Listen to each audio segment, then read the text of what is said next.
Plumber stands outside of a large house in an affluent North London suburb, staring down at the blocked drain. The resident of flat 23D, a polite, bespectacled man, offers his theory. Someone's been flushing their Kentucky Fried Chicken. The plumber just shakes his head. He's pretty sure that what he's been handling isn't fried chicken at all, but human eyeballs and lungs. Dennis Nilsen grew up in a small fishing town in northeast Scotland. It was a bleak existence, wandering in states of melancholy under slate-gray clouds, watching the North Sea waves smash into the coast. If it weren't for his grandfather, the one person he truly loved and admired, Dennis would have been lost. Then one day his grandfather went out fishing and never came back, dead of a heart attack at 62. Dennis looked at the pale, stiff body in the casket. He's gone to a better place, his mother assured him. He's at peace. At that very moment, something deep inside Dennis Nilsen changed. He soon grew withdrawn, drifting through life, watching the herring boats bob on the distant swell out of reach, like the boys at the school he secretly desired. He was teased relentlessly. They would shout sissy at him in the playground, shame him at school, shame him at home, shame him at church. What he needed was escape, and at just 16, that's what he got. He fled south, beginning a new journey that would one day put him on the front pages of newspapers. In 1978, he was 33, his childhood in Scotland a distant memory. Now a civil servant in London, he was a hard worker, timid, but liked by everyone in the office. People completely unaware that he drank to oblivion every evening, his mind beset with fantasies. He tried the gay scene, the one-night stands, but picking up strangers always felt soul-destroying. It wasn't for him. He wanted something deeper, a real connection. He found it with Stephen, a popular young man into pop music and football. Dennis spotted him trying and failing to buy a pint in a pub. It was Christmas and Stephen had just come from a concert. Dennis, who had been working late as usual, watched from the corner. He invited Stephen back to his place for some drinks instead. Stephen wasn't gay, but Dennis, a former soldier and former cop, didn't fit the stereotype of what Stephen imagined a homosexual man to be. Filling his glass one after another, Stephen passed out with Dennis sitting at his side. He'd fantasized about this moment for years. Slowly, he unfurled his necktie from his work shirt collar and carefully wrapped it around Stephen's neck. His knuckles turned white as he gripped. He pulled it tight, Stephen waking, choking, petrified eyes, and then silence. Peace. "You'll stay with me," Dennis whispered into his ear, "at least for the new year." He drowned him in the bathtub just to make sure he was dead, lovingly cleaning the body with soap and water. The feeling could only be described as beautiful. Dennis had always wanted a man. Age didn't matter. Ever since joining the Army Catering Corps at 16, he wanted to be close to male bodies. Stationed in West Germany, surrounded by squatties, he felt ashamed of his feelings, so he drank to excess every night. He could drink the other men under the table, but he'd pretend to be drunk, flirting, sprawling half-naked in front of them, hoping that someone might take advantage. Awkward, they would just file out of the room. Dennis would sit up, disappointed and sober. The other soldiers visited local prostitutes. Dennis tried it, but found it overrated. Alone, he would masturbate, the climax only coming if he thought about limp bodies, passive, him as the dominant one. Then something happened. In Yemen, a dangerous posting, he was kidnapped by a taxi driver, smashed over the head, and locked in the trunk. When the guy opened it, Dennis fought back, knocking him unconscious with a jackhammer, and then locked him in the trunk. Back at base, an officer said, "You were lucky, Nilsen. They would have killed you." For months, he couldn't shake it, not the fear, but the arousal of an unconscious man being completely at his mercy. After killing Stephen, he wanted more. He just received a promotion at work to executive officer, a supervisory role, helping the unemployed find work. Now the boss, he often worked into the night, the perfect excuse to go on the prowl. And that's how he found victim number 2, Andrew Ho, a 19-year-old gay student from Hong Kong. Same again. "Let's go to my place and have a few drinks." Andrew was wasted fast, splayed out on Dennis's carpet. Dennis got the tie ready and was just about to use it when Andrew woke, stunned, screaming, pushing Dennis out of the way and escaping through the front door. He reported it to the police but dropped the charges. The officers, awkward around homosexuality, didn't pursue it any further. Dennis thought, well, now they know who I am. London was full of young tourists, and Dennis was more than willing to show them around. That's how he met Kenneth Ockenden, 23, from Canada, with a promise that he would show him the best London had to offer. First, what about a few drinks? Many drinks later, Kenneth started to drift off as he was listening to music with Dennis's headphones. Dennis slid over, took off the headphones, and wrapped the cord around Kenneth's neck. The music muffled as Kenneth groaned and died. Dennis poured himself a celebratory scotch, picked up the headphones, and finished what Kenneth had started. This one was a keeper. He'd wash the body, and for the next 2 weeks, he would take it from under the floorboards and sit it in an armchair next to the sofa, where they would watch soap operas and comedy shows on TV. This was the kind of intimacy that he'd been searching for all his life, moments captured by his Polaroid camera. The problem, and one that would haunt Dennis for years, is being intimate with the dead could only last so long. Corpses had a use-by date. No amount of washing or spraying deodorant could stop Kenneth from becoming bloated and putrefied. The nights in front of the TV stopped as Kenneth's body decomposed under the floorboards. Insects arrived. Maggots fed on Kenneth's liquefying organs. Dennis loved the intimacy, but this part made him queasy. There were more victims, more housemates, more lovers. Drink, pass out, strangle, and repeat.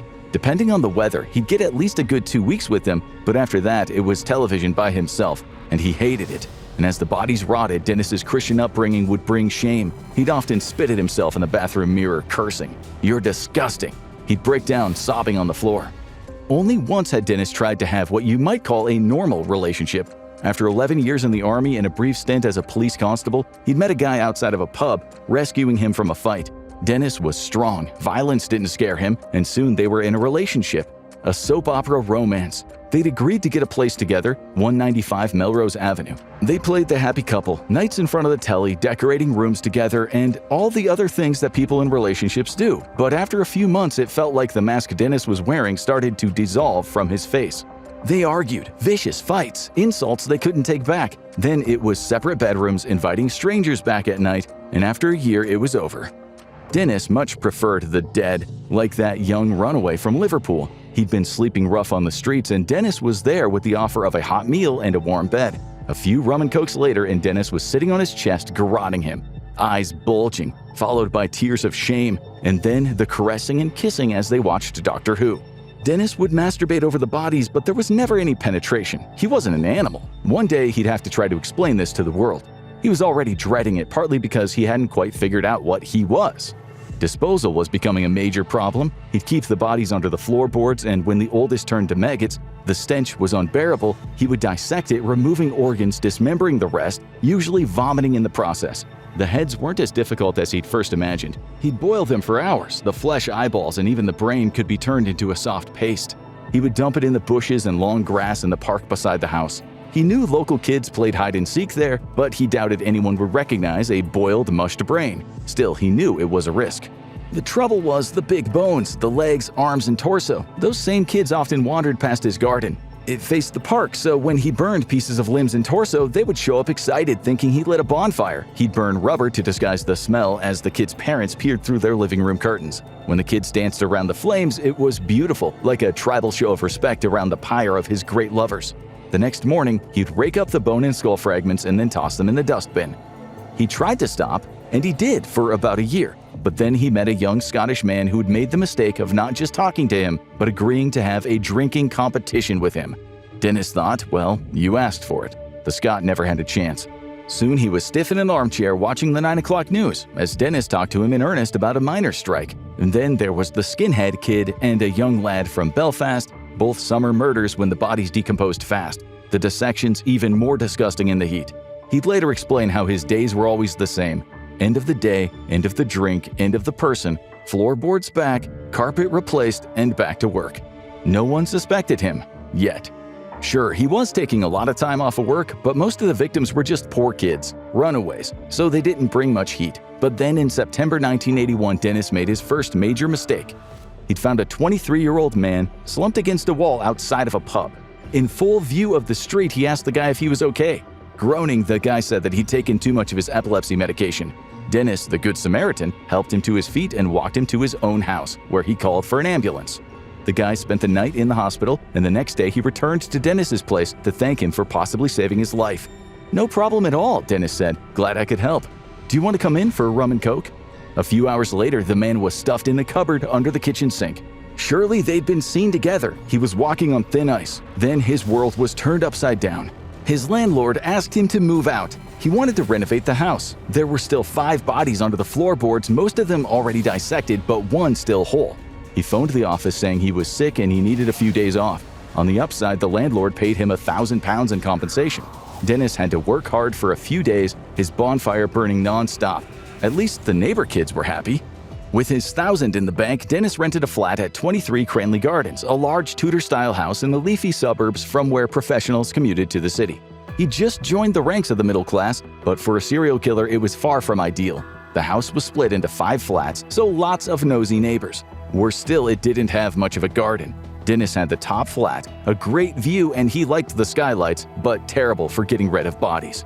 Winters were the loneliest times for Dennis, with the winter of '81 no exception. He occasionally invited men up to his flat but resisted killing them, knowing he would struggle with disposal. He was surprised the cops hadn't already knocked on his door, but it seems that he wasn't on their radar.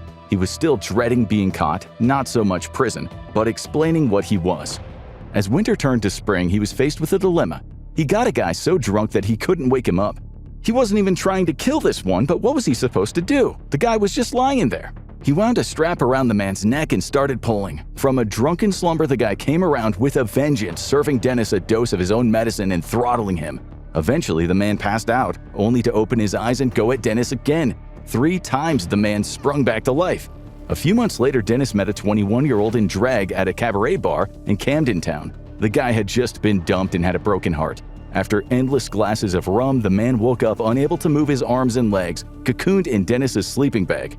Dennis leaned over and whispered for the man to stay still. The next thing the man knew, he was waking up in a bathtub, his head pushed under the water, and then blackness. He was soon sitting upright in the armchair facing the TV, Dennis at his side. According to Dennis, the man had almost strangled himself trying to get out of the sleeping bag. Over the next 48 hours, the man drifted in and out of consciousness. When he eventually came to, Dennis, concerned, told him that he was taking him to the hospital. The last thing Dennis said when he dropped him off was, "I hope one day we meet again." They would, but not as Dennis imagined. He should have stopped, but he was lonely. He killed another and then another in October 1982. 20-year-old Stephen, a runaway, and they got drunk and listened to The Who, passed out, and Dennis leaned over him and said, "Oh, Stephen, here I go again."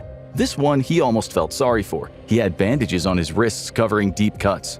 Pity soon turned into worry. What was he going to do with the bodies? He had 3 of them now dissected, stored, bits of crushed bones, heads, and organs that he'd already flushed down the toilet.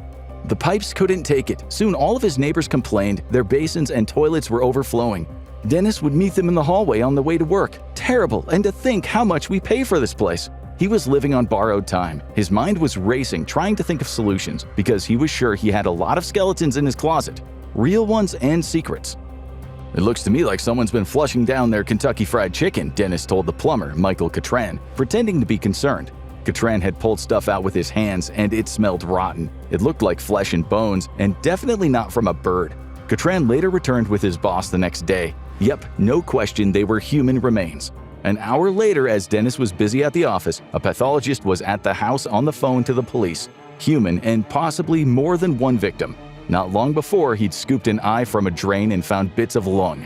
As Dennis went to work the next day, detectives pretending to be workers from the council told him that there was a health hazard, but it was nothing to be too concerned about. When he returned home in the evening, one of them asked, "Can we take a look inside your flat?" As soon as they walked through the door, the stench of decomposition almost knocked them over. With Dennis watching, they pulled out human flesh from the drains. Dennis played innocent. How did that get there? But it was useless pretending. He had to come clean. "In there," he said, pointing to his wardrobe. "You'll find what you're looking for." Before they opened the door, one of them asked, "What are we gonna find?" Dennis sighed. "It's a long story. It goes back a long time. I'll tell you everything. I want to get it off my chest." Dennis was sitting in the back of a police car, his wrists cuffed. It felt strange that he was almost glad.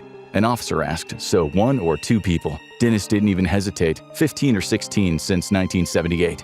Upstairs in his flat, gloved hands were holding a severed head. How could he explain watching television with dead bodies? One of the detectives simply said, "Why?" Dennis was being honest when he replied, "I was hoping you were going to tell me that." Was he insane? The judge didn't think so, not after the guy who'd escaped explained how Dennis had carefully lured him into a trap. On November 3, 1983, he was sentenced to life with a minimum of 25 years.